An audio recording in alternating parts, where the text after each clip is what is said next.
13वां अध्याय। दिल्ली के बादशाहों के राज्य में अयोध्या। कन्नौज के परास्त होने पर शहाबुद्दीन गौरी ने ईस्वी सन 1194 में अवध पर आक्रमण किया और मखदूम शाह जुरन गौरी अयोध्या में मारा गया और वही इसकी समाधि बनी।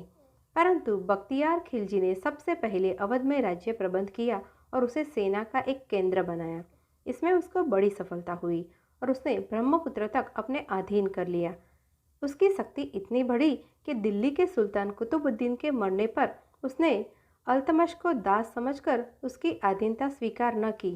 उसके बेटे गयासुद्दीन ने बंगाल में स्वाधीन राज्य स्थापित कर दिया, परंतु थोड़े ही दिनों में अयोध्या उसके वंश से छीन गई और बहराइच और मानिकपुर के बीच का प्रांत दिल्ली के अधीन कर दिया गया।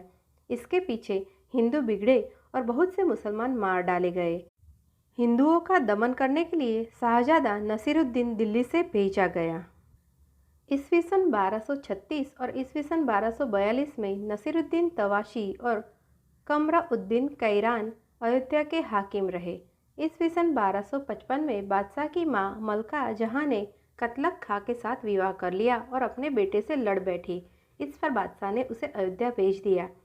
यहाँ कतलग नौ ने विद्रोह किया और बादशाह के वजीर बलबन ने उसे निकाल दिया और अरसला खां संजर को हाकिम बनाया। परंतु ईस्वी सन 1259 में वह भी बिगड़ बैठा और निकाल दिया गया।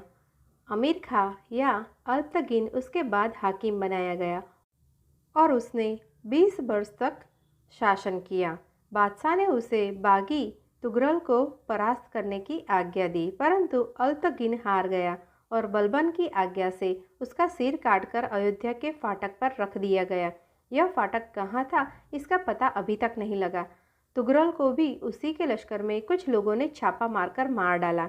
इसके थोड़े ही दिन पीछे अयोध्या के एक दूसरे हाकिम फरहद खान ने शराब के नशे में एक नीच को मार डाला। उसकी विधवा ने बलबन से फरियाद की। बलबन पहले आप ही दास था। उसने फरहद खां के 500 कोड़े लगवाए और उसे विधवा को सौंप दिया। बादशाह कैबाद और उसके बाप बुगर खां में भी यही मेल मिलाप हुआ था। एक की सेना घाघरा के इस पार पड़ी थी और दूसरे की उस पार पड़ी थी। फरहद के निकाले जाने पर खान जहां अवध का हाकिम बना, उसी के शासनकाल में हिंदी फारसी का सुप्रसिद्ध कवि अमीर खुसरो 2 वर्ष तक अयोध्या में रहा। यही की बोली में खालिक बारी की हिंदी आदि से अंत तक अयोध्या में अब तक बोली जाती है, यथा इशंब आज रात जो गई, दी शब काल रात जो गई, बिया बिरादर आओ रे भाई, बिनसी मादर बैठ रे री नहीं माई। इसने फारसी हिंदी का कोश खालिक बारी रचा। उसके अनंतर खिलजी वंश के संस्थापक जलालुद्दीन का भतीजा अलाउद्दीन अयोध्या का शासक रहा, परंतु वह इलाहाबाद जिले के कड़ा नगर में रहता था और वहीं अपने चचा का सिर कटवाकर उसके धड़ को गंगा के रेते में फेंकवा दिया था। इन्हीं दिनों मुसलमानों के अत्याचार से पीड़ित होकर कुछ क्षत्रिय श्याम देश को चले गए और वहां अयोध्या नगर बसाया, जो आजकल के नक्शों में जुथिया कहलाता है। इस नगर में एक बड़ा साम्राज्य स्थापित किया गया, जिसका लोहा चीन वाले भी मानते थे। यह राज्य ईस्वी सन 1350 से 1757 तक रहा।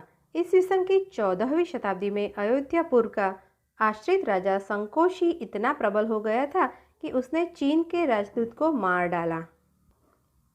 जिस गांव के पास जलालुद्दीन खिलजी का सिर काटा गया था, वह भवसक गुमसिरा कहलाता है।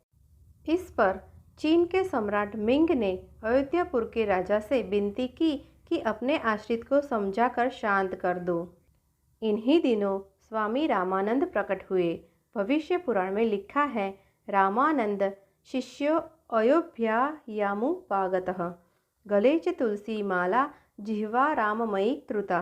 अनुवाद: स्वामी रामानंद का चेला अयोध्या गया। वहां उसने बहुत से मुसलमानों को वैष्णव बनाया, उन्हें तुलसी की माला पहनाई और राम राम जपना सिखाया। खिलजी के पीछे तुगलक वंश दिल्ली के सिंहासन पर बैठा। तुगलकों के समय में अयोध्या पर विशेष कृपा दृष्टि रही। तारीख फिरोज शाही में लिखा है कि मोहम्मद बिन तुगलक ने गंगा तट पर एक नगर बसाना चाहा था, जिसका नाम उसने स्वर्गद्वार रखा। मुसलमान बादशाह को हिंदी नाम क्यों पसंद आया, इसका कारण हमारी समझ में यही आता है कि उस समय अयोध्या का वह भाग जिसे आजकल स्वर्गद्वारी कहते हैं अत्यंत सुंदर और समृद्ध था। फिरोज तुगलक पहले बार ईस्वी सन 1324 में और दूसरी बार ईस्वी सन 1348 में अयोध्या आया। इसके समय मलिक सिंगिन और आइनुल मुल्क अयोध्या के शासक हो रहे। अकबरपुर में एक छोटे मकबरे में एक शिलालेख है जिससे प्रकट होता है कि उस समय मुस्लिम राज स्थिर हो गया था और धर्मार्थ जागीरें लगाई जाती थी। थोड़े दिन पीछे अयोध्या जौनपुर की शर्की बादशाही में मिल गया। बादशाह बाबर ईस्वी सन 1528 में दल बल समेत अयोध्या की ओर बढ़ा और सेरवा और घाघरा के संगम पर उसने डेरा डाला। यह संगम अयोध्या से 3 कोस पूर्व था। यहाँ वह एक सप्ताह तक आसपास के देश से कर लेने का प्रबंध करता रहा। एक दिन वह अयोध्या के सुप्रसिद्ध मुसलमान फकीर फजल उब्बास कलंदर के दर्शन को आया। उस समय बाबर के साथ उसका सेनापति मीर बाकरी ताशकंदी भी था। बाबर ने फकीर को बड़े महंगे कपड़े और रत्न भेंट किए, परंतु फकीर ने उन्हें स्वीकार न किया। बाबर सब वही छोड़कर अपने पड़ाव पर लौट गया। वहां पहुंचने पर उसने देखा कि सारी भेंट उसके आगे पहुंच गई। बाबर चकित हो गया और नित्य फकीर के दर्शन को जाने लगा। एक दिन फकीर ने कहा कि जन्मस्थान का मंदिर तोड़वा कर मेरी नमाज के लिए एक मस्जिद बनवा दो। बाबर ने कहा कि मैं आपके लिए इसी मंदिर के पास ही मस्जिद बनवाए देता हूँ। मंदिर तोड़ना मेरे असूलों के खिलाफ है। इस पर आग्रही फकीर बोल उठा, मैं इस मंदिर को तुड़वा कर उसी जगह मस्जिद बनवाना चाहता हूँ। तू न मानेगा तो मैं तुझे बद्दुआ दूंगा। बाबर कांप उठा और उसे अगत्या फकीर की बात माननी पड़ी और मीर बाकरी को आज्ञा देकर लौट गया। मस्जिद बनवाने का एक दूसरा कारण तारीख पारीना मदीनतुल औलिया में दिया हुआ है और वह यह है। बाबर अपनी किशोरावस्था में एक बार हिंदुस्तान आया था और अयोध्या के 2 मुसलमान फकीरों से मिला। एक वही था जिसका नाम ऊपर लिख आए है और दूसरे का नाम था मूसा अशिकाम। बाबर ने दोनों से यह प्रार्थना की कि मुझे ऐसा आशीर्वाद दीजिए जिससे मैं हिंदुस्तान का बादशाह हो जाऊं। फकीरों ने उत्तर दिया कि तुम जन्मस्थान के मंदिर को तोड़कर मस्जिद बनवाने की प्रतिज्ञा करो तो हम तुम्हारे लिए दुआ करें। बाबर ने फकीरों की बात मान ली और अपने देश को लौट गया। इसके आगे मस्जिद बनाने का ब्यौरा महात्मा बालकराम विनायकृत कनक भवन रहस्य से उद्धृत किया जाता है। मीर बाकी ने सेना लेकर मंदिर पर चढ़ाई की। 17 दिनों तक हिंदुओं से लड़ाई होती रही। अंत में हिंदुओं की हार हुई। बाकी ने मंदिर के भीतर प्रवेश करना चाहा। पुजारी चौखट पर खड़ा होकर बोला, मेरे जीते जी तुम भीतर नहीं जा सकते। इस पर बाकी भल्लाया और तलवार खींचकर उसे कत्ल कर दिया। जब भीतर गया तो देखा कि मूर्तियां नहीं है, वे अदृश्य हो गई है। पछता कर रह गया। कालांतर लक्ष्मण घाट पर सरयू जी में स्नान करते हुए एक दक्षिणी ब्राह्मण को मूर्तियां मिली। वह बहुत प्रसन्न हुआ। कहते हैं कि उसकी इच्छा भी यही थी कि कोई सुंदर भगवान मूर्ति रखकर पूजा करे। अस्तु, पुजारी के वंशधरों ने जब सुना तब तत्काल नवाब के यहाँ अपना दावा पेश किया। नवाब ने निर्णय किया कि जिसे मूर्तियां मिली है वही सेवा पूजा का अधिकारी है। निदान स्वर्ग द्वार पर मंदिर बना, उसमें उन मूर्तियों की स्थापना हुई। उनको सेवा अर्चा अब तक उस ब्राह्मण के वंशधर करते हैं। ठाकुर जी काले राम जी के नाम से प्रसिद्ध हैं। इसमें एक बड़े काले पत्थर पर राम पंचायतन की 5 मूर्तियां खुदी है। बाकी बेग ने मंदिर की ही सामग्री से मस्जिद बनवाई थी। मस्जिद के भीतर 12 और बाहर फाटक पर 2 काले कसौटी के पत्थर के स्तंभ लगे हुए हैं। केवल वे स्तंभ ही अब प्राचीन मंदिर के स्मारक रह गए हैं। ऐसे ही 2 स्तंभ उक्त शाहजी की कब्र पर थे, जो अब फैजाबाद के अजायब घर में रखे हुए हैं। इन स्तंभों को देखकर प्राचीन मंदिर की सुंदरता का कुछ अनुमान किया जा सकता है। इनकी लंबाई 7 से 8 फीट तक है। किनारों पर और बीच में चौखुटे हैं और शेष भाग गोल अष्टपहल है।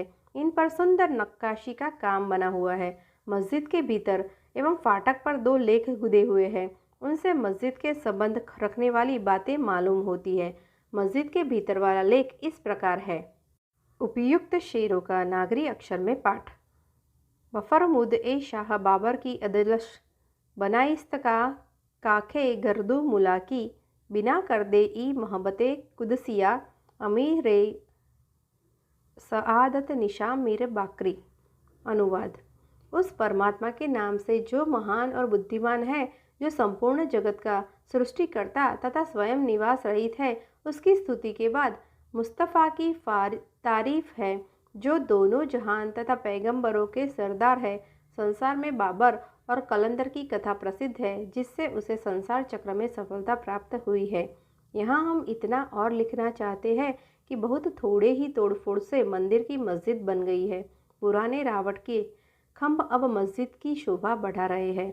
मूसा आशिकान की कब्र कटरे की सड़क पर वशिष्ठ कुंड के पास अब भी बताई जाती है, परंतु कब्र का निशान नहीं है और वह जगह बहुत ही गंदी है। एक जगह जन्म स्थान के 2 खंभे गड़े हैं। कहा जाता है कि जब मूसा आशिकान मरने लगे तो उन्होंने अपने शिष्यों से कहा कि जन्मस्थान का मंदिर हमारे हो कहने से तोड़ा गया है, इससे इसके 2 खंभे बिछाकर हमारी लाश रखी जाए और 2 हमारे सिरहाने गाड़ दिए जाए। मुगल साम्राज्य में अयोध्या की महिमा घट गई। इतना पता लगता है कि अकबर ने यहाँ तांबे के सिक्कों की एक टकसाल स्थापित की थी।